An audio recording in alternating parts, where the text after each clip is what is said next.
Today, I am welcomed by an incredible guest. I have spoken with her before, and I've had such a great time with her. I had to have her join me here on the S.H.E podcast so you all could get to meet her. And her name is Chelsea Sondergard. Hi, Chelsea. How are you today? Hi, Heidi. I'm so happy to be here. Thank you so much for having me.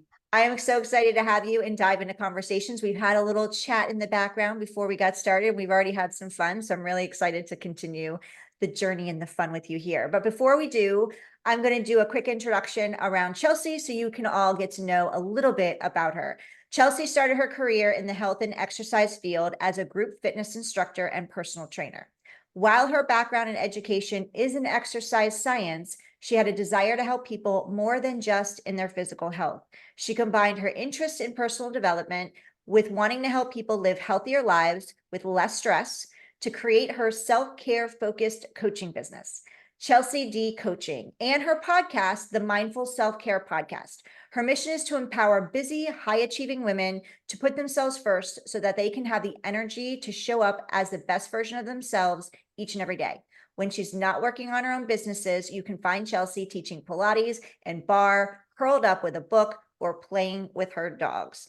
Oh, I have some dogs too, Chelsea. I love that you have dogs. Dogs are the best. They're just the best. They provide so much unconditional love, which is They important for do. self-care. Yes. So I'm going to start off with this question that I ask most of the entrepreneurs that come on here with me, and that is, when you started your business and moved into the entrepreneurial space, was this something that had evolved from something that you had gone through personally, or was this just something that was a passion of yours for a long time that you helped other people with? A little bit of both. A lot of the health and fitness space is independent contractors. Mhm. So like me teaching Pilates, I'm an independent contractor, so I technically have my own business in that regard. And while doing personal training, group fitness, I was realizing that there was a lot of people who were really focused on like nutrition and exercise, but they weren't really kind of hitting anything else when it came to taking care of themselves. Mhm. They were deep into hustle culture. They were going, going, going. And they were like, well, why am I not getting the results that I want? Why am I always tired? Why am I not losing weight? Why am I not getting stronger? And the more I looked at it, I was like, it's because there's a missing piece of rest, taking care of ourselves, finding joy, putting less pressure on ourselves. And when I started realizing some of my clients were experiencing that, I looked in the mirror and was like, oh, me too. Because I spent many, many years through college, grad school, and just kind of trying to figure out life after school, being burnt out on and off. Like I would just go through cycles. I think when I was in college and grad school, it was like every month or two, I would just basically have a complete mental breakdown because just I was doing a lot. I was working full time and a full time student, working multiple jobs. It was great experience. It's not a time I would go back and change, but looking back, I was like, oh, there was a lot going on. Mhm. And so I had to learn to set boundaries, to say no to things, to really pick the opportunities that I wanted, and learn how to take care of myself and what that actually meant. And so the more that I kind of dove into it for myself, the more I found myself kind of doing that for some of my personal training clients or talking to people after classes. And through that, I also accepted the fact that I really was an entrepreneur because I denied it for years. And it's funny because my husband's also an entrepreneur. And when I finally was like, you know what? I think that's who I am at heart. Like I'm an entrepreneur. Like I want to like look at different things. I want to create businesses. I want to create solutions and freedom for us. And he's like, you weren't aware of that before? I was like, Like, "Mm, I apparently understood not." that. He's like, obviously. I was like, okay. Well, I know now. And Mhm. so I kind of dove into wanting to have my own thing. I actually kind of started by doing some beach body coaching, and very quickly learned that that wasn't the exact fit for me. I wanted to be able to have a lot more control over what I did and how I made money. And so throughout the past 5, 6, 7 years, something like that, I have dabbled in a whole bunch of different stuff that has evolved based by my self-care and my burnout because like I still get burnt out. I still will take on too much. And I use those opportunities to be able to be like, okay, so what hasn't been working for this season of life? What do I need to change going forward? And so every time one of those moments happens where I'm like, oh my gosh, I'm really overwhelmed, or I'm feeling like I'm having just to work so much harder than I feel like I need to, or force myself to do stuff, I learn about like, okay, what does this business for me actually look like sustainably going forward so that I can help people? Because I get lots of really great feedback, which I just love. And I appreciate that self-care is something we need to think about more. Mm. And I have a view of self-care that it's not your, well, I'm gonna get my hair done or go get a massage or get your nails. Like, yeah, that can be part of it for sure. Like, I love getting my hair done. It always makes me feel good. I like getting my nails done and getting massages, but there's so much more to it than that. Mm. And so being able to reframe self-care for people is something I get awesome feedback about. And so I want to keep helping people reframe what self-care means to them while also being able to take care of myself and my family and what is best for me. Yeah, you talked about a lot of different things there that I want to unpack. And the first thing I want to touch on is that I love that you shared about, and we've had this conversation before about, getting your hair done or getting your nails done. And, I never saw that as self-care either. I saw that as just maintenance. Like it's Mhm. something, yes, I want to do it for myself because I like it, but it's one more thing on my calendar. So there's many times where I have that appointment and I'm like, I just don't feel like going. And with that attitude, it's really not self-care. It's more of an Yeah. obligation or, something that I have to do. And reframing that verbiage to I get to do it also shifts the energy, but it still doesn't feel like self-care to me. Whereas you're really taking time for like a bubble bath for me is self-care because I don't just do that. That's something Hmm. that I have to say to myself, you get to take this time. Or journaling gratitude or things in that nature. And I just started incorporating meditation, which brand new to me. I've tried before. I've pushed back at it because I don't quiet we're always on the go. As entrepreneurs, we're always on the go. And especially when you're juggling other things like family, husbands, business, clients, that type of thing. You mentioned, when you were with Beachbody, that it just wasn't a fit for you. And you've dabbled in a lot of different things. So I want to talk deep into self-care, but I really want to talk about that too, because I feel like that's an important piece of self-awareness and self-care too, understanding when things aren't a fit and taking care of yourself and loving yourself enough to say no, I get to pivot and give yourself grace on it. It's not that you're a failure, because many of us think if we have to pivot or switch gears we're a failure, and it's not. That's not the case. It's a learning experience moving forward, saying I took this step and great, awesome, great experience, I learned a lot, and now it's taking me to my next step. Thank you. And what's next, right? So how did you navigate that? Because you've said you've dabbled in multiple things to get to where you are now. I think a lot of it comes down to like, I did have to get to know myself and what do I really want to be spending my time and energy doing.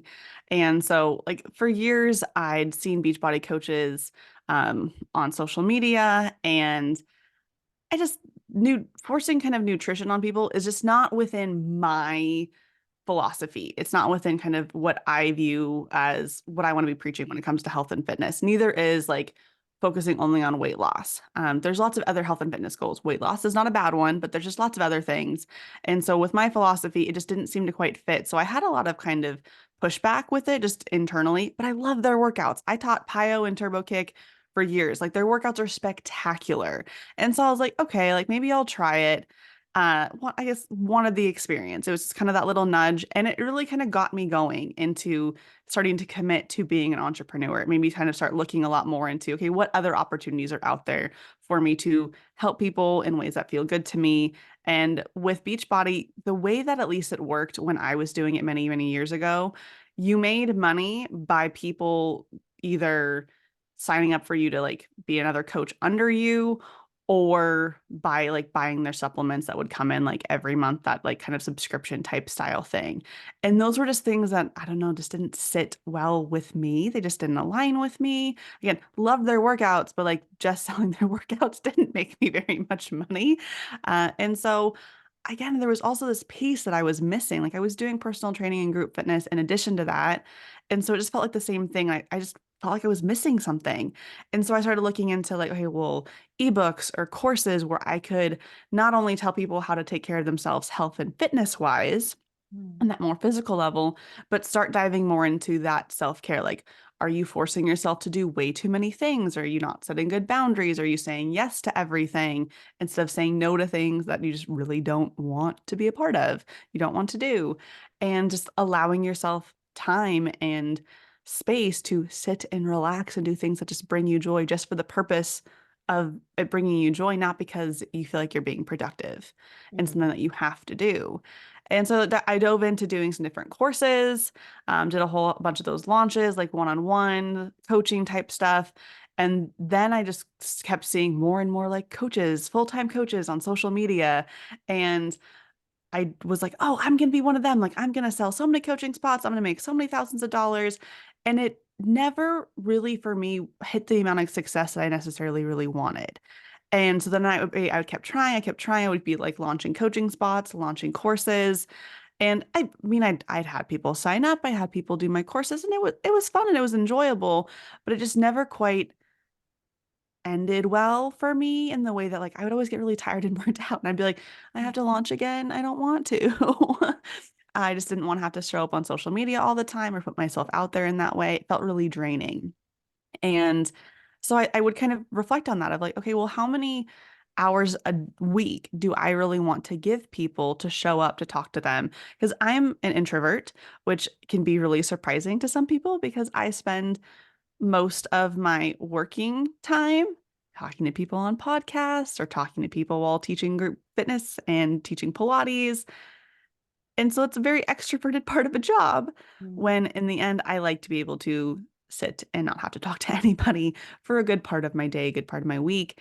And so I learned, yeah, I'm not going to be able to fill a 40 hours a week with one-on-one coaching clients. I just don't have the energy for it. I know people that do, and they have like 20 plus one-on-one clients that they meet with every week. And I'm so happy for them. It's fantastic. That wasn't how I was going to find success. Mm. And so, kind of through this, I ended up connecting with a friend and we were talking about like kind of chronic illness related stuff. And she was like, we should start a podcast. I was like, no. My initial reaction was, that's too overwhelming. I don't want to figure it out. But she kind of convinced me. And because I had somebody to kind of do it with me to figure out together, we ended up starting a podcast. We had aspects to that business as well. We did some coaching, we did some courses, we did some books.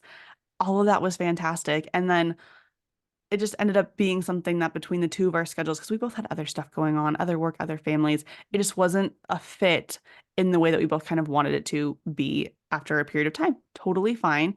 We had to kind of step back. It was hard to step away from because we created something that was really cool, but it just wasn't working with the way that both of our lives were going at that point in time. And so that was another opportunity for me to be like, okay, so the Beachbody thing wasn't quite exactly what I wanted. Having to show up for one-on-one clients all the time is not exactly the best fit for me. Having to launch courses all the time, not the best fit. But I really have liked this podcast thing because it's so flexible. Mm. Like I can choose how many interviews do I want to do throughout the week, throughout the month, throughout a quarter, or throughout a year. Do I want to sit in my office and talk into a microphone about whatever topic I think is important?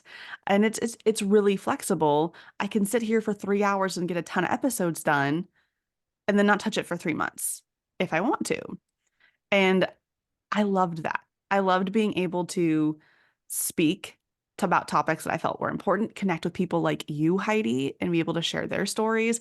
I loved that aspect. I loved the flexibility. And so that was one thing I was like, okay, I think this podcasting thing might be something I want to focus more on to be able to, one, have it be a more authentic and joyful and easeful way for me to be able to share my philosophy, what I'm thinking, what I'm doing with people. Because I thought about blogging, but I'm like, I don't want to have to write. I would rather just talk. That felt easier and more doable to me. And so that's where my business has kind of gone to a little bit more of like focusing on podcasting, still having some one-on-one clients, whether it's personal training or kind of more of that health coaching, self-care side, but I keep it really limited. I really make sure people are good fits before I put them on my schedule. And then I also introduced a couple years ago accountability coaching Mm. um, because it's something that allows me to still help people. And a lot of times when it comes to health and fitness and self-care, people kind of know what they need to do. They might need a few kind of sessions to kind of talk through, really discover what self-care means to them or kind of what their goals look like and kind of how do you accomplish them. But after those initial moments, I found that having that accountability and just being able to have some messages back and forth and kind of be like, okay, so what came up for you there? What was so difficult? Did you think about doing this instead? Like, oh, yeah, okay. Like that was easy. And it's again something like it's all over Voxer. So it's something that can happen kind of on my time. I always try to respond within 24 hours. But I mean, it's easy to do like, oh, I'm heating something up in the microwave. Let me check my Voxer messages and respond to people. So I've learned to kind of pick things that are more flexible for me time wise, Mhm. because that seems to be what's a better fit for me. And a lot of that came through like just personal development of realizing that it is okay to pivot. That part of what I coach is like having people look at what's going well in their life, what's not. And Mhm. I had to do the same thing, like what was working, what's not working, and knowing that every time I pivoted, it wasn't because necessarily like I failed. Like you could look at things and be like, oh yeah, well, you launched a course and you had nobody buy it. Yeah, that could technically be a failure, or it can be a lesson. And I remember when I first started my entrepreneur journey, I'd hear that all the time and be like, well, that's easy for you to say once you've made it big. And I was like, well, but I haven't had these big failures. Like, why am I not, I guess I'm not learning enough. And then I looked back and I was like, oh, well, I guess I've tried like 15 things and a lot of them didn't stick. Some of them did. Some of them were successful, some of them were not. And that's okay. I was like, okay, so I have tried things and failed and learned from them. And it allows me to make such better decisions for myself going forward. Yeah, it's so good what you're sharing because I talk to a lot of entrepreneurs and they, especially coming into 2024, and when we at the end of 2023, we all talked about setting your goals and let's hit the ground running in 2024. I know I talked about it, and then life slammed me at the end of 2023 in different ways, and I was like, okay, 2024 is not starting how I planned it, and that's okay. What's my lesson? Thank you. And I get to move on. And I get to Mhm. also trust that, hey, I got it all out of the way. Yeah. So now it's going to be awesome going forward. So thank you for getting it all out of the way. But pivoting is a big thing because so many entrepreneurs are scared of it. And I love that you really brought that up when we talked about it because I think it's important for people to understand that it's okay and you're allowed to step into your passion. And it's important that we're always learning ourselves, and that you brought that up, like you had to learn yourself, so you had to realize like what's working, what's not working, and what's a fit for me is may not be a fit for others, and that's okay. There's not a bad company out there. The company was awesome, like, right, Beachbody's Yeah. awesome. The working with your friend was awesome. It just wasn't right for you at that time, or Hmm. things changed in your lives and Yeah. it's time to move on, and that's okay. And there's a lot of different companies out there. So some of those of you who want to find a company where you can create a team and so forth, look at the different options out there because there's a lot of companies that won't be a fit and there's companies that will be a fit. Hmm. Chelsea's proof of that. So let's talk about okay, what was your biggest challenge when you were growing your business? Let's start there, and then I want to get into some self-care practices that you love and suggest. I would say kind of the biggest challenge would be I am a go-getter. And so when I first kind of started in this entrepreneur journey, I would see all the things that I could do, like all the social media posts, all the hashtags, all the email lists, all the going lives, just everything, getting on podcasts, writing books, doing courses. And I was like, I want to do everything. All of it sounds fun. I love it. And so I kind of did jump in into the deep end and was like, I'm going to do all of it. And I also expected a level of perfection from myself that was unrealistic. Mm. And so if I didn't post on social media, if I didn't engage with people, if I didn't try to grow my following, didn't post on stories, whatever it was, I would beat myself up about it, which is literally a recipe for getting burnt out. And so I would get really excited about something, a new idea, and jump in headfirst, do way too much, way too fast, and then get overwhelmed, stressed, and burnt out, and then have to pull back. And so it took me many years, honestly, to figure out that that was not sustainable. And it's really, really hard to build anything if every month or two you're having to pull back because you're like, oh my God, what did I get myself into? This is way too much. I overbooked myself. I said yes to too many things. Uh, and that definitely was a struggle. So learning now of like, okay, what actually is realistic for me? Knowing I'm an introvert, how realistic is it for me to do 5 interviews in a week? It's not realistic. Like I think this week I'm chatting with you today, and then in a couple of days I've got two more. And honestly, there's a part of me that's like, did I overbook myself? Hmm. But that's kind of me knowing that like that's my upper limit. Like if someone else is like, oh, can I meet with you this day? I'd be like, no, Yeah. no, no, no, no, no.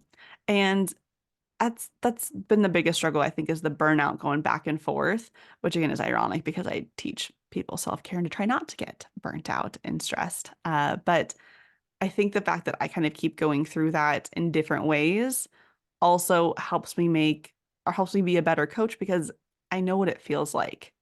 I know what it feels like to be so overwhelmed that you're disassociating and just not sure how to process through anything. And then I also know at what point in time do you need to ask for additional help? And I know as a coach, I am really, really aware of like what is within my area of expertise in my wheelhouse and what is something that I'm like, okay, this is not something I can help you with. I don't have the training in this. I don't have the experience. I think you should go speak to people like this. Let me see if I can help you find somebody if I don't already have someone to refer them to. I think that's important. Yeah, and it's good that you know your limits. Like you know what works for you and what doesn't work for you. And I'm an introvert too, which is shocking to people, but I need my space to just step away and be by myself. Like Mhm. I have my full schedule of the day and I'll go pick my kids up and they're staggered. So it could be an hour and a half in the car of pickup time. And then I come home and it's already now 4:30, 5 o'clock. And I'm like, guys, I just need 20 minutes to lay down. Give me 15, 20 minutes. And that gives me my time to just like be by myself and just regroup, and then I can go be mommy. So I think, understanding yourself and what your limits are and creating those boundaries is important. And that happened to me today. What you shared about the podcast interviews, I was booking one to be on a podcast and I was looking at their calendar and my calendar, and I'm like, I could put for like 2 days, I'm like, I could put it here, but is that going to stress me out? I said, that's going to Mhm. stress me out. So that's a no. So Yep. I'd rather Yep. push it back than try to fit it in because I'm the same way. I'm like, let's make it all happen now. Let's go, go, go, visibility, right? And then but I'm not going to show up effectively if I'm exhausted, tired, burnout, or stressed about my next meeting following it. Yeah. So thank you for talking into that. And perfectionism, that's a big thing too for entrepreneurs, whether it doesn't matter where you are, but perfectionism will stall you. And I agree, like looking at social media and going, okay, I can do I know nothing about hashtags. And I never cared to learn it. So now my VA handles all of that. But when I started, it was me. I never used them. I'm like, if it doesn't work, it doesn't work. But I can't stress out Yeah. about learning hashtags because that's going to take me. I just don't understand it. So I'm just gonna, messy makes millions. That's what I tell Yeah. people. Messy makes Well, millions. and Just show even up in your way. if you learn something, doesn't mean that it's like actually accurate or right or works. Yeah, Like, yes, you got to pick and choose what actually is important for you to spend time learning and doing. absolutely. So I want to talk about your podcast. Mhm. And I also want to find out what your favorite self-care thing practices are for you, and any like different self-care practices we wouldn't have known about that maybe your clients have come in. So let's start with your podcast. Tell us about that. So it's Mindful Self-Care Podcast, and it is all about reframing self-care. One of the things that I really, really loved about the chronic illness podcast, which if anyone wants to go listen to it, it's still out there. It's the real life show living with a chronic illness. It's still that we haven't released episodes for the past few years, but you know what? There's still great content on it. But one of the things I loved about that podcast was that we would share people's stories, their real life stories, like what they were going through with their situation, and I loved that. And I wanted to take that because self-care is a very personal thing. And so I wanted to be able to showcase not only guest experts that knew different topics within just kind of health, wellness, personal development, and be able to share their expertise, but I also wanted to be able to share, like, this is what self-care means to this person. How is that different from somebody else? How has that changed for them over time? Knowing that I have one life experience and that is incredibly limited compared to what all the life experiences out there in the world are. And that's why I wanted to have other people to share their stories. And it's been really fun. It's been great to be able to allow listeners to connect with other individuals out there, other guests I have on, and be able to kind of see some of their own stories, their own lives, and the stories that are shared. So love that. It's really fun. And then of course I pop in every now and again with my own 2 cents. The first, I think 20, 30 episodes of the podcast are really just me sharing a lot of my self-care basics, a lot of kind of tips that I have that I use with my clients a lot, that I post on social media a lot. That's kind of a basis for a lot of what I do when it comes to coaching. So that's the podcast, and I love it. I love being able to reframe self-care for people so that they hopefully feel inspired to actually take some time for themselves. Mm. So what's your favorite self-care practice? Honestly, I love to read. I'm a big reader.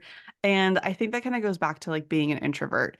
And I kind of want to touch into, you also mentioned you're an introvert, Heidi. And I think people like us that are out there on social media sometimes, that are on podcasts, that are going and doing like things, having to put yourself out there to build your business, it is surprising for people to find out that you're an introvert. So like, but you're talking all the time. And you're like, well, in the end, if you're an introvert or an extrovert, at least the definition that I use comes down to how do you recharge? How do you gain energy? Which in the end is my entire definition of self-care. Self-care is anything that gives you energy, that fills up your cup, that makes you feel better, more energized, and like you can take on the world. And so for me, yes, I love being able to go talk to people. And sometimes these interactions can be energizing for me. They can also be draining.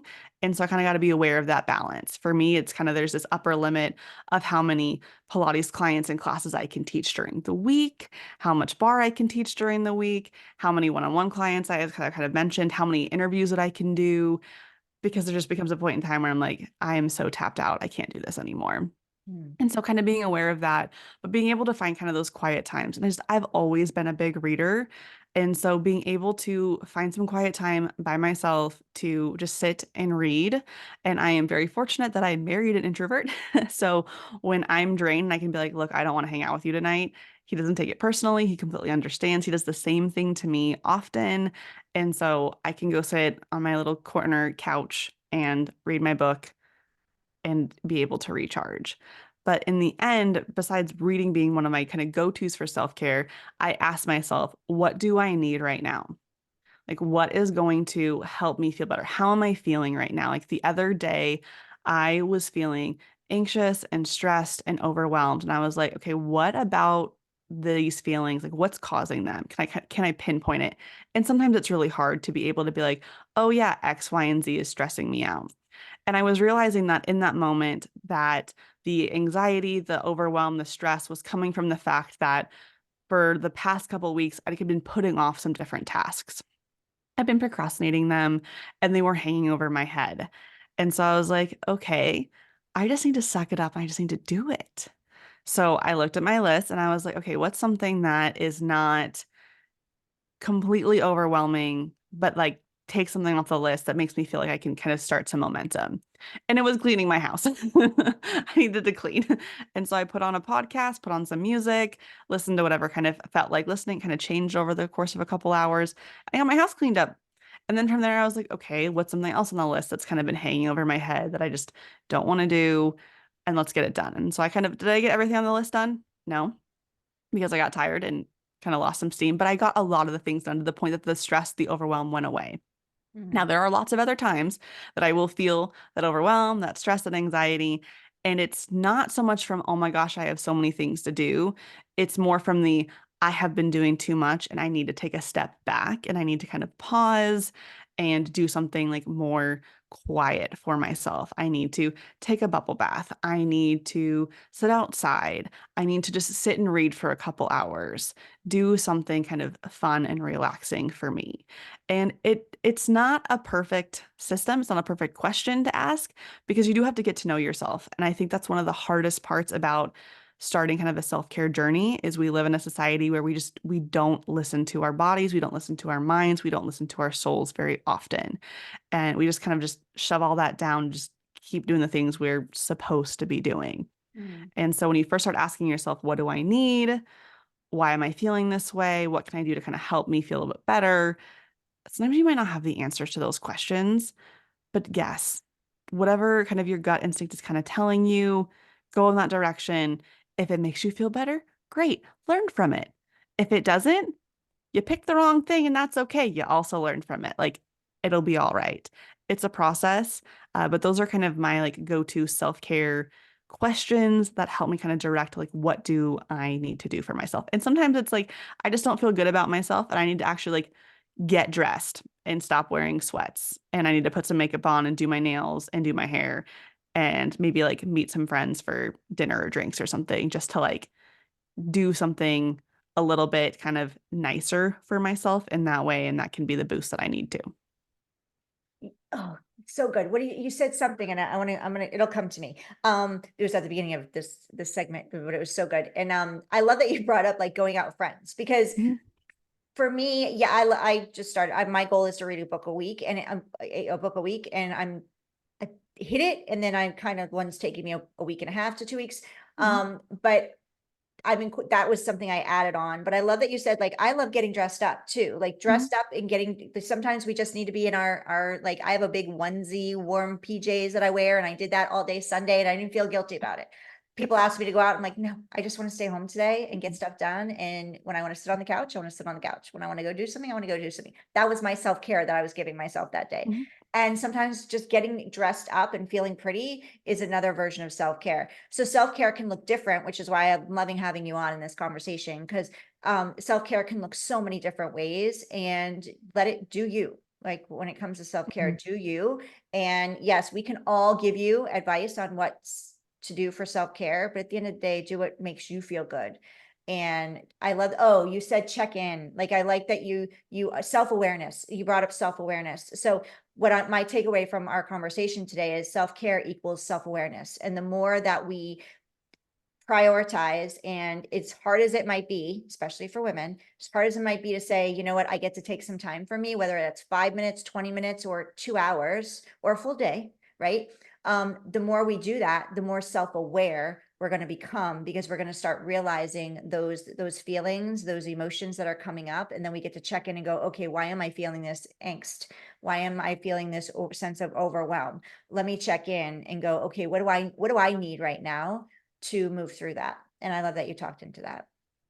I love how you just simplified it to self-care equals self-awareness. Like that's great. I'm probably gonna make a post about that at some point in time, or maybe it'll be a whole podcast episode. Awesome. Because I mean, I think that that's the greatest way to simplify is self-care is self-awareness so that you can make choices for yourself.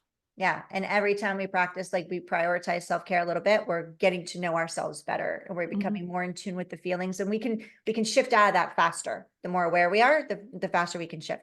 Um, are there any I hate to say off the wall because I just told people to do you when it comes to self-care, but anything strange that we wouldn't think of for self-care that you've come across or different that maybe would resonate with someone else when they're like, I never thought, like dancing in the rain or crying, like crying is a form of self-care too, because I'm not a crier. And so allowing myself to cry and feel into that and get into my feelings, that's me like allowing myself and saying, okay, you can do this. And that's me giving myself some love. So are anything like different that we wouldn't think of as self-care that you've come across? I think, I mean, in the end, it whenever you're doing self-care for you, it might feel weird when you start doing it because maybe that activity is just so different from anything you've done before. But in the end, it should be something that's enjoyable to you. And so I'm trying to think of like all the stuff me and some of my clients have done over the years. I mean, I've done like there was one period of time I dove deep into the whole manifestation, like journaling, crystals, cards, and there were aspects about that that I really, really enjoyed that resonated with me. And then there were other things that became over time incredibly overwhelming. So like there's some really woo-woo stuff that you can do, like burning sage and all that I think some people just really, really get into. And other people, like I know I had a few friends that were like, you're doing, even my husband was like, you're doing what? I'm like, well, just go with it. It's fine. Like it's bringing me joy, so leave me alone. Um, I've done breath work before, which is kind of in my mind like a form of meditation, that I had some really interesting things come up when I've done it. Um, very, very interesting. One of the things that I did last year that really was self-care to me, even though it was incredibly uncomfortable self-care, but I worked with a coach that has done a lot of trauma-informed trainings. She's a good friend of mine, and through multiple conversations, I was like, I don't know if I have any trauma, But whatever you've said has intrigued me enough that I'm curious if I have like just little things that have built up. And so being able to work with her, there was definitely some stuff about like some somatic healing work that felt kind of a little like, huh? Because again, my background is in exercise science. I know physiology, I know anatomy. And as she was telling me things, I was like, how the heck does this work? I Mm. don't, my brain couldn't wrap around it. But did it help me and lower some anxiety and help me process some things that I had no idea I needed to actually process? Yes. Yes, it did. So it's kind of a version of therapy for me that was really, really helpful. Um, Sometimes I've talked to people about social media actually being a form of self-care for them and a form of self-expression and creativity, which is something that I think social media gets a really bad rap in our society for being this time suck, which it definitely can be. It can be incredibly mindless, but when you use it intentionally and you're connecting with people that are like-minded and you're seeing things that you enjoy, it can be a form of self-care and self-expression. Let's see, I'm trying to think of what other crazy things. I mean, there's so many different wellness trends out there. Like I know a few years ago I started learning about like taking cold showers and cold plunges, and now I'm like, oh my God, they're everywhere. Everyone's doing the cold plunge. And so like it felt very different and weird at the time, but then now has become something a lot more mainstream. I think just like UV light therapy. There was a podcast I listened to, it was probably almost 10 years ago. I can't remember. I think it was like the Ultimate Health or Ultimate Wellness podcast. Um, and I remember would talk about things like, oh yeah, we have red light bulbs in our bedrooms to help with sleep quality. And at the time I was like, what the heck are you guys doing? And now I'm like, okay, kind of get it. Um, I think that there's a lot of people that are moving to like homesteading type of things of a lot more like baking from scratch, growing gardens, um, kind of thing, canning, kind of things like that. That's I think is a form of self-care for them in the way that they're caring for themselves and their bodies and their families, and then being able to spend time doing the activities that feel good for them. I mean, there's a bunch of stuff out there, and I'm sure there's a lot of things like I'm not a big video game person myself, but I'm sure like video games for some people or computer coding or things like that and that type of creativity is another form of self-care. Mm. I just am not that technologically savvy. I cannot use a controller to save my life. I'm not a So video it's the game. opposite. Yeah, Yeah, I'm not a like video game I can't person do either. it. My son is though. My daughter's really not. She'll do a little bit Mhm, here and there. But for him, like he gets to he tells us, he's like, can I have some time to be with my mhm, friends online? And he needs that. And that we don't love that he likes games, but we know that that's important to him. And they're all playing, and I can hear the boys on the other end, and it's their, mhm. it's their time to like connect. So yeah, that for him, that's an important form of self-care. So it's really good Yeah. that you brought that up because Mhm. he tells us, he's like, Mommy, I just need some time with my friends. Yeah. And and I'm like, okay, go have fun, you know. And he always That- tells them, hey, my mom's in the room, and he's like, blah blah blah, say hi to mom. And they're like, hi, mom. Yeah. That's how my husband is. Like when I'm like, I just want to go read my book by myself, he's like, I want to go play this video game. Because that's what he likes to do, or he wants to watch his World War II shows that Yeah. he loves that I'm like, those stress me out. Like it just they're not my cup of tea, but they're his. And so it's okay that we have different ways of practicing self-care for ourselves. Sometimes our self-care is finding time to spend time together, Mm. and that's great too. But being able to have that communication is really, really important. And knowing that the way one person practices self-care is probably going to be very, very different from another, and giving your friends, your family space to do that is really important. Yeah, so good. So Chelsea, where can we find you for everyone who wants to reach out? So Instagram is probably the best way to find me. I'm at the Mindful Self Care on Instagram. It's where all the podcast stuff is. It's probably the place that gets posted the most often, though I will be honest, especially lately, I've been incredibly all over the place when it comes to social media. I'll like post a bunch and then you won't hear from me for months. Um, then another place that I like to kind of share some of kind of a little bit more of like my self-care philosophy, what I'm doing for self-care, is at the underscore Chelsea underscore D. So I that's probably going to be a little bit more book podcast or not book podcasty, but book Instagram-y because I've decided that I kind of want to share a little more about that aspect of what I do. But I also like to bake and I like to knit and I've got my dogs and I like to be outside. So all that good stuff on there. Incredible. So definitely check out Chelsea on social media and on her podcast called the Mindful Self-Care Podcast. Make sure you subscribe, listen. She's amazing. And also, Chelsea, if somebody wants to work with you, you said you mentioned that you started an accountability Mhm. program, which I think is awesome because no matter what you're doing, whenever you're trying to grow in a certain area, you're more likely to achieve it with accountability. So even with self-care practicing, I know for me, it's always been a challenge. So having a partner there that I can check in with or somebody encouraging me to make sure I'm taking that time for myself is super helpful. So can you tell us about what you have to work together? Yeah, so if anyone's interested in that, messaging me on Instagram again, either the mindful self-care on Instagram or the at the underscore Chelsea underscore D. I had to, of course, make the most complicated dang Instagram name ever. We'll have all the links on the Yes, in the show yes. notes, so no worries. Messaging me on either of those places, and just kind of letting me know, like, hey, you're interested. Like, what are you wanting to work on?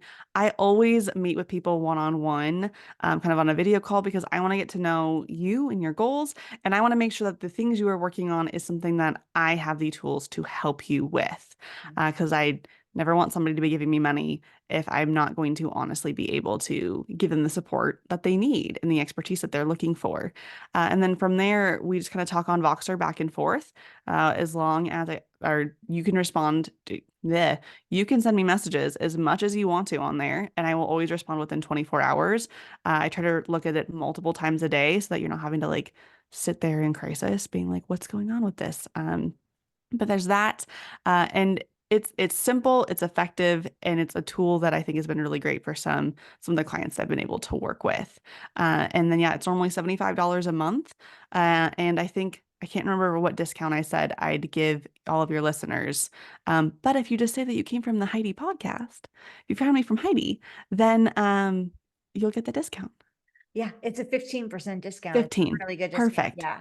Yeah. So make sure you reach out to Chelsea and find out what she's got going on because that's an awesome gift. So thank you for Yep. that. Thank you, Chelsea, so much for your generosity in sharing. You're so Um, welcome. before we wrap up, and I know we've had a nice long conversation, it's been so fun. Yeah. And I want to be respectful of your time. We have gone along on this call, on this talk, which is great. Real quick though, so I can get you going to where you get to go next. Is there a fun fact about you that you can share with us that we wouldn't just know by seeing your social or even your podcast here, listening to your podcast? That's the first when you asked me that, I was like, gosh, I'm a pretty open book. And so I'm like, what's something that people don't know about me? But I do have a fun fact that I go to a lot, and it is that I have a green scar on my ankle from a colored pencil when I was 9. I was running with a very sharp colored pencil through the house and I tripped because I was a clumsy little child and I sliced my ankle open with a colored pencil. It wasn't Wow. deep enough for like stitches or anything. Like I'm pretty sure I just took myself up to the bathroom, washed it out, put up some Neosporin, put a band-aid on it and called it good. And I have waited for decades at this point for this scar to go away. It is still there. Like I can't Wow. feel anything. Um, it's been there for again over 20 years, so I'm not worried that there was like an infection or anything because I think if something would have happened, it was already going to happen. But Yeah. yeah, I've got a green scar on my ankle. From a colored pencil of all Yep, things, not even a marker. Like yep, it's wow. yep. You're probably you must that should be a Guinness Book of World Records like thing Yeah, because you have to I be the like, only person that has a scar from a colored right. pencil. I That's tattooed colored. Like myself. that's so good. That's so fun. Well, it wasn't fun at the time, I'm sure, but it's fun now. So It's a great thank you story for now. sharing. Yeah, it is a great story. Well, Chelsea, thank you so much for being with me today and sharing all of your stories and expertise and your time with me and everybody listening. Thank you so much for joining me today, joining Chelsea and I on the S.H.E podcast. Um, Chelsea, I'm just so grateful. So is real quick before we go, is there anything we can do to support you? I mean, if you want to give the podcast a follow, check out the Mindful Self-Care podcast. It's kind of similar to this, honestly. Like this conversation is going to be kind of what you're going to hear on the podcast. That's probably the best way to support me right now. And thank you so much, Heidi. This has been so great. And if you want to, you can hear Heidi talk on my podcast too about her self-care. So it's a great, great episode. And I've loved having these conversations with you, Heidi. I do too. And thank you so much for your time. And so if for you listening, if you need support with your self-care, Chelsea's your person. So make sure that you go check out the podcast, go check out her with all her episodes she did of her solo episodes, and also all of her amazing guests. I'm honored to be one of them, and we will be sharing that episode all over the place. So you'll hear about that soon. But in the meantime, check out Chelsea, go follow her, go get in the DM and find out more about that discount, that gift that she's offering you. And I will see you on the next episode of the Be She podcast. Go be seen, be heard, be empowered. Have an amazing day.